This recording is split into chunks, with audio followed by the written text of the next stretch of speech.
lulutuin po natin today ay isdang bisugo. Ang ating mga sangkap, syempre po, isdang bisugo.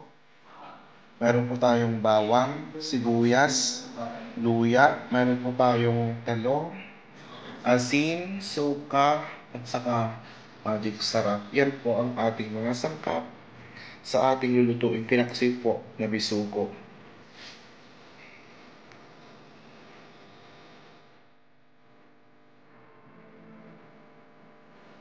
Andito na po ang ating isda. Ayan po. Ang ating malaking isdang bisugo. Ilagay po na po ang ating mga sibuyas. Ayan po.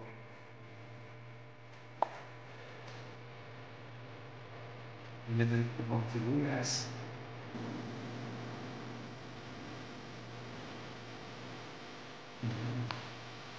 Ilagay po na rin po ang ating luya. Ilagay ang ating bako. Mas maraming bako sa pampagumas ng sarap. Ilagay po na rin po ang ating asin. Ilagay po ang ating asin.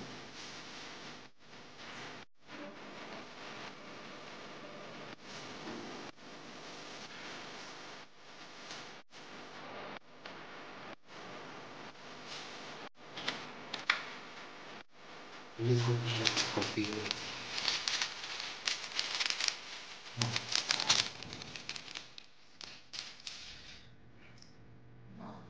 lagyan ko siya ng ating suka.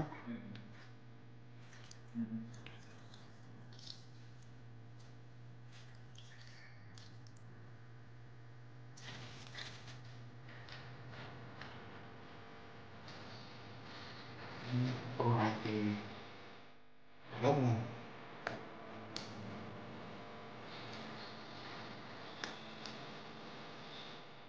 Ayan po.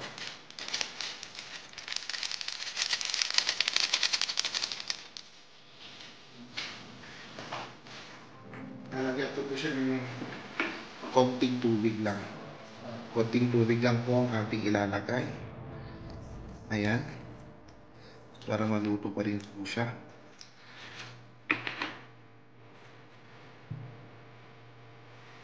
Ayan. Isasalang lang natin ang ating pinaksin po ng isdang bisugo.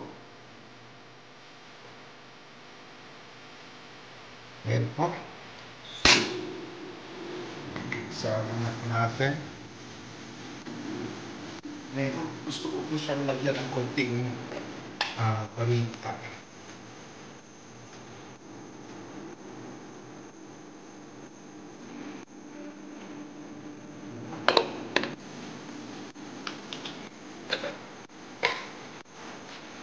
Ngayon, kailangan natin ang ating pinaksin po ng sugo.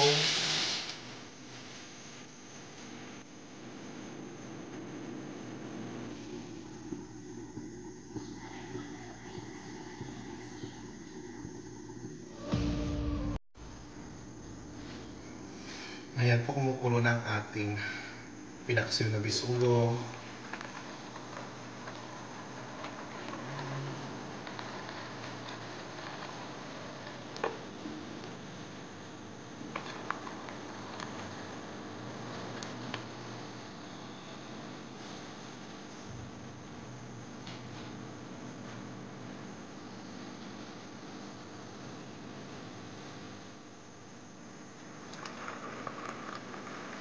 Ayan po. Tagdag natin.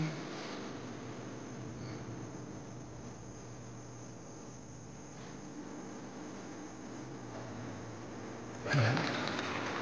Yan na po ang ating paksit. Tignan po natin kung tama po yung lasa niya. Baka mamaya matabang. Tignan po natin kung maalat o matabang po.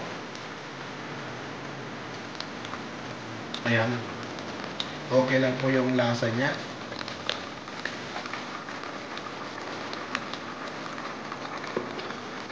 Tutuin pa po natin. I-dry natin ng konti ang ating pinaksil.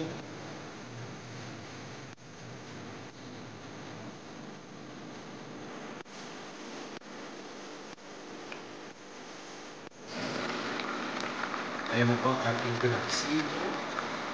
Pinapatry ko lang po siya. Ayan, okay na po ang ating pinaksi. Ipapadry ko lang po ng konti. Ayan po ang ating pinaksi po na bisugo.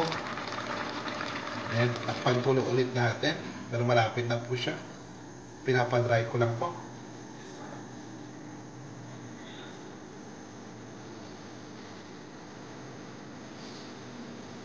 Ayan. Ito na po ang ating pinaksi po ng isda. Konti na lang po, magdadry na po siya.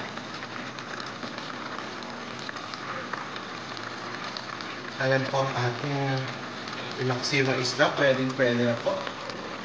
Ayan na po ang ating pinaksi po na isda.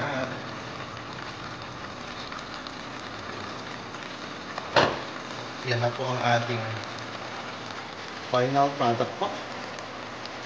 Nandiyan na po ang ating pinaksi po na isdang besugo. Yan, ang bango-bango na po.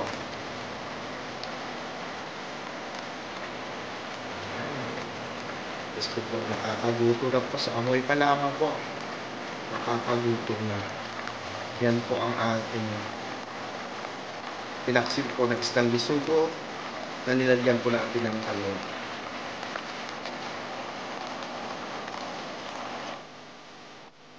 Ito na po ang ating finished product. Ayan po ang ating finished product po. Ang ating pinaksi po na isdang besugo. Ayan, nag-try na po siya. Ayan po. Ito din na lang pag sabaw niya. Ayan po ang ating pinaksi po na besugo